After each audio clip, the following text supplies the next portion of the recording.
Hey everybody, how's it going? This is Dani, the wicked awesome gardener, and very quick intro. Today I'm going to give you some stuff that hit the cutting room floor. My last video, Could This Be Home, was a very big video, just emotionally for me, but also there was an hour and a half of footage. The original cut, which I felt was pretty savage at the time, was still 38 minutes, and I'm like, that's too long. So in the YouTube world, they say you've got to kill your babies.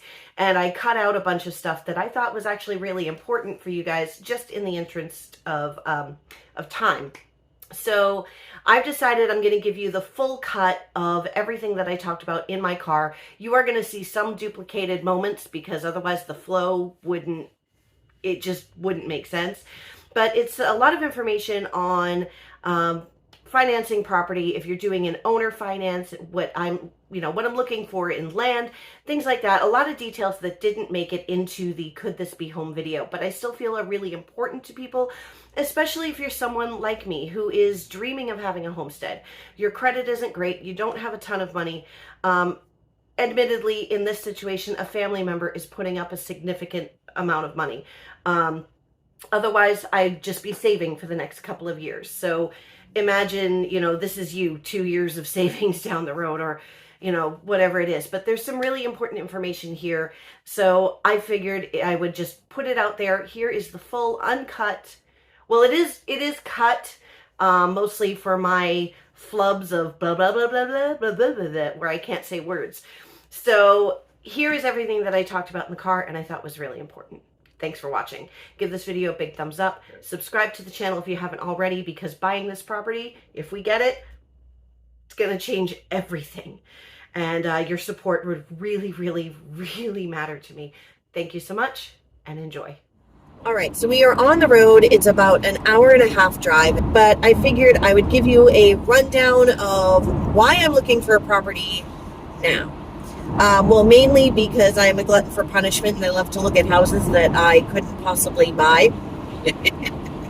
So I'm always on Zillow. I am also a real estate agent. Some of you know that. Some of you are new and do not. I am very much a part-time realtor. I don't really work at it so much as I, work for family and friends when they, might decide that they're ready to buy a house, or the occasional referral. So I only do a couple deals a year. I guess I should back up and talk about how I've been trying to determine where to live. I have such a very limited budget, and I do not want a big mortgage because,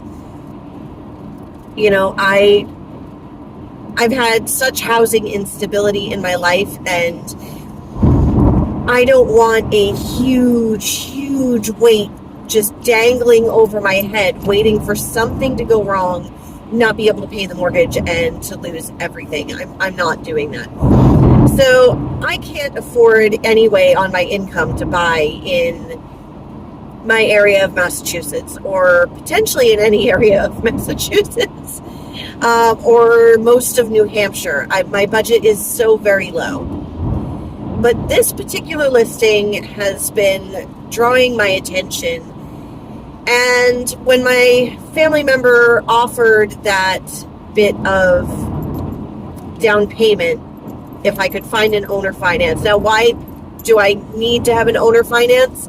My credit isn't great. It's not in the worst shape, and it is getting much better. So in a year, that wouldn't even be a worry that I'd have. So I wouldn't be able to get a traditional mortgage until next year in any case. In an ideal world, I would be able to afford to live here, where my family is, where my friends are, my children are here. Well, one of my children is in New York City now for the next 4 years, maybe more. She's considering staying there after school because that's where the best job opportunities are, unless she goes to California, and I really don't want her to do that. She'll be so far away. Here she's a day trip. It's fine. But also my theater company is here, and if you've been here for any length of time, you guys know how much I love my theater company. I'm having the hardest time leaving for that. Like, I can find another job. I can make trips to see my kids and my friends and my family Because just for affordability, I was thinking really the only place I could go and stay in day trip range is New York State. So upstate New York. And I was okay with that. I was totally okay with that. It's beautiful there. I like it. I like the vibe. So that wouldn't have been a problem. But if I could stay here, if I could stay somewhere near, because I can't do a 5-hour drive to come to rehearsals.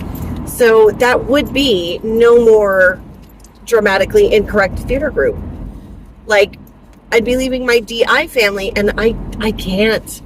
I'm having the hardest time. That's why I didn't jump on that 8-acre property out in New York State, is because, well, for one thing, they wouldn't do an owner finance. But the other reason being that I didn't even really try is that I've got commitments with my theater group going through May because I'm supposed to be directing a show. It's my first show that I'm directing, and I'm excited, and I can't just be like, well, I'm not going to do that now, so sorry, bye. Even though I'm not ready to pull the trigger completely 100% on my own yet, I am a real estate agent and a glutton for punishment, so I am constantly looking at listings, and I found this one an hour and a half away. And let me tell you, it needs some work. I don't even quite know what I'm going to find when I get out to this property. Let's get the bad news out of the way first, and then we'll talk about the good news, which makes me very excited. The house on the property is a derelict mobile home, and it is likely not salvageable. I mean, it might be able to be repaired, but the cost to repair it may not be worth it. Probably isn't worth it, because someone broke in and stole all the copper piping out of it, as well as ripped out the wiring. So for that, I'm thinking it's probably already more of a project than I want to take on. The good news is that I could have it hauled away. I could demo the small addition that's on it and have a new mobile home dropped in its place. That would take time. I probably wouldn't be living on this property for at least a year. But since I'd be staying with my parents anyway for another year or two until I could look for property on my own, I mean, what does that really change? Except that I have a property waiting for me that I'm paying down the mortgage on while I don't have a lot of other expenses. But that's the one big downside. It is definitely a project, and I think that is why the family member is getting a little bit of hesitation, is because it's not something that's going to be immediately habitable. It's going to take a year or two. It's going to be a project that's taken in many parts until we can finally drop a new mobile home there, because, once we take the old home out of there, what's the condition of the site, of the pad? But when you consider major downsides, that's really it. So now let's talk about all the upsides and the things that are attracting me to this property. Number one, huge number one, is the distance. This property is an hour and a half from where I currently live. Now, considering that once I move, there isn't really much reason for me to come down here all the way. My job, I already drive about half an hour, a little bit more, to get to my job. To me, driving an hour is not really much worse. I drive 45 minutes or more, depending on traffic, to get to my theater group. And these are both straight up in the direction toward this property. So I'm basically about an hour from both work and my theater group.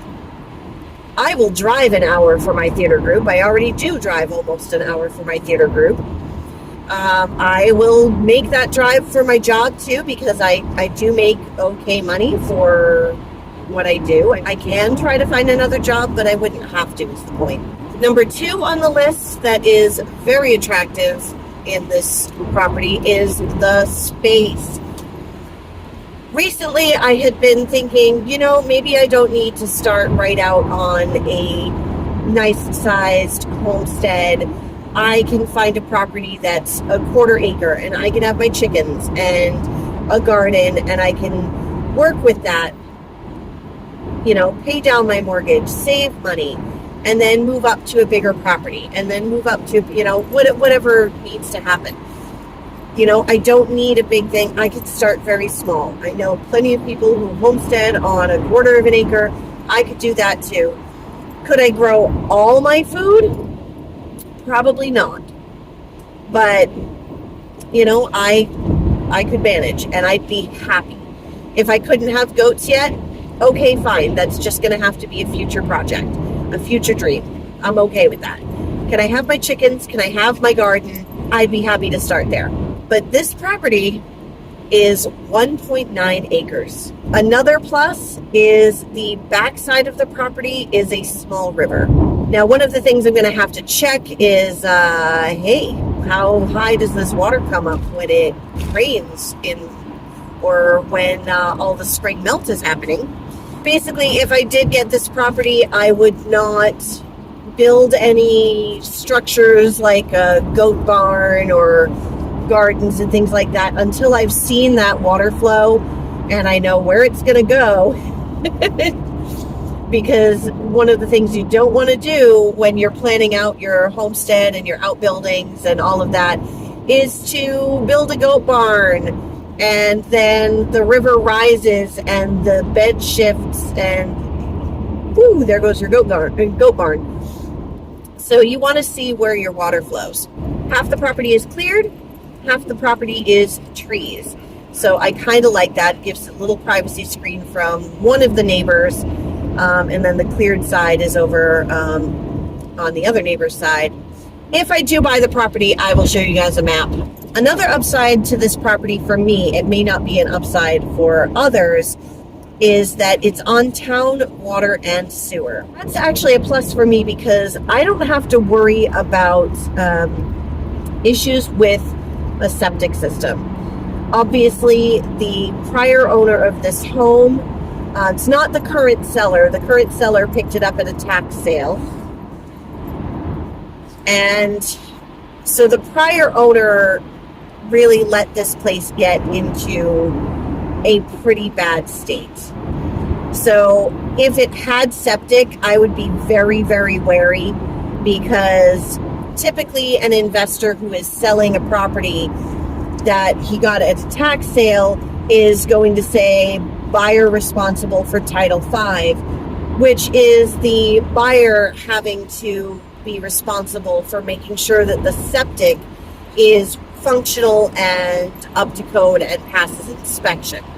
Yeah, that can be very, very, very, very costly, and that's a big mistake that a lot of people will make when looking at foreclosed homes or derelict homes, is that they don't consider the cost of the septic system. I have done some of my due diligence already because I wanted to make sure that I would be able to place a new mobile home on the property, because in the last couple decades, a lot of towns get a little snooty and they don't want you to put a new mobile home in. So I did confirm that the town will not allow new mobile homes to be set up. Like if you buy a property, they will not allow you to put a mobile home on it. What they will allow is replacement of a mobile home that is already existing in the event of fire or in the event of extreme repairs being needed. And this one, oh man. So there's a lot of factors about the property itself that I actually really love, and the location, I mean, I couldn't be more excited about the location. It's just so much closer to everything, and I didn't think that I would find that in something that I could afford. The other reason that I'm actually spending the time to go look at it is that I've already spoken with the realtor representing the property, and he said that yes, his seller would do an owner finance, that he does do them quite often. So I'm excited about that. He knows what he's about. I know what I'm about. And the agent really liked that I am also an agent because I knew the right questions to ask. A few things about owner financing, just in case you ever think about doing this for yourself. Number one, it requires a much larger down payment. In the case of this property, we're looking at about a third, a little more than a third, probably closer to 40%. And I'm going to try to talk him down on that. It is within the realm of what my family member had said they had available to lend. But if I can get them less out of pocket, I'm going to be very happy with that. I am not getting my hopes up. I am just checking out the opportunity to see if this is the right one. And then can I convince this family member that yes, this is the deal. This is the deal. I have talked to a few of my real estate investor friends, and they're like, oh yeah, this is the one you buy. This is the one you buy. Because right now, this property is worth X. Once you do the demo and put a new mobile home on it, it's an easy 100K equity gain. And that's more than I'm putting into it. So, I mean, come on, man. Thing number two to know about owner finance is that it requires a higher interest rate. Now, interest rates are currently in the mid 7s. This particular deal is happening at 12%. Youch. What I can do once that mobile home is on it is I can convert that chattel loan to real property, and I can refinance both loans into one actual real mortgage, and my interest rate is going to drop to whatever the fixed rate of the time is. So it's all going to come out in the wash. I am paying a premium for now just for the privilege of being able to purchase this property. And if this property is what I'm thinking the property will be, then I am happy to pay that premium just to secure it and make it mine. Now, here is the one major thing that if anyone embarks on an owner finance deal, I want you to make sure that you have covered. When buying an owner finance, never, ever, ever, if you have any other options, do contract for deed or lease to own. I have seen too many people burned by it. And so what does that mean? That means that you get to move onto the property. You have use of the property. You can do, whatever improvements on it that you want to do. And you are making payments toward owning the property. But you do not have a deed in your name. The deed is the ownership document, and title. And title is the use of the property, as you see fit. So deed and title, which means you own it and you have the right to be there and do with that property what you wish within the, city and state guidelines, etc. If you do not have deed and title, that is not your land. That is not your land. You are renting it with option. Even though they may say, oh yeah, you own it, it's yours. Just make the payments. When everything's paid, we'll give you the deed. Try not to do that if you can avoid it at all, because I have seen too many people burned with it. Most recently, Creekside Maples, the Creekside Maples YouTube channel, Tony and Jody over there, they bought a property where they got into a deal with property owners of some land with a derelict house that wasn't even livable. And they spent a ton of their own money, making it into a beautiful home, a beautiful property. They had an agreement for lease to own. And then one day the property owner said, hey, we've decided we're going to put the property on the market. So if you want to buy it, if you still want to buy it, you can buy it for this amount of money. And it was way, way higher than the deal that they had originally signed. And yes, they did have a contract. Yes, they are looking for, ways to get their money back. So these people did not respect the deal, and they tossed them off the land. And I'm a little behind on things, but they gave them nothing. These people made that property worth something, and it was just like ripped out from under them. I want to make sure, being that I have the knowledge as a real estate agent, I want to make sure that everybody knows contract for deed or lease to own is extremely risky. If you can avoid that, avoid it like the plague. So what you need to ask for and be very firm on is that you require deed and title, which means that you are the on-record owner of the property and you have title to the property, which means you have right to its use. So the seller, the now previous owner, gets a lien against your property for what is owed. Like a typical mortgage, they become the bank, they have a lien against the property for X amount of dollars, and you make your payments. And so I have talked to the agent here, and the seller would be willing to do that. They will escrow the taxes and make sure that those are paid quarterly. So it's all going to be rolled in like a typical mortgage payment. Thankfully, the seller is somebody who is very familiar with owner finance, does it all the time. And so he knows the proper structure, and he actually very much appreciates me as a buyer for this property, because I understand the process and I understand what needs, what really should be done legally to make sure that everybody here is protected. Because at the same time, while you are doing a contract for deed, a lease to own, the seller, who is still the owner of record, could be liable for what you do on the property.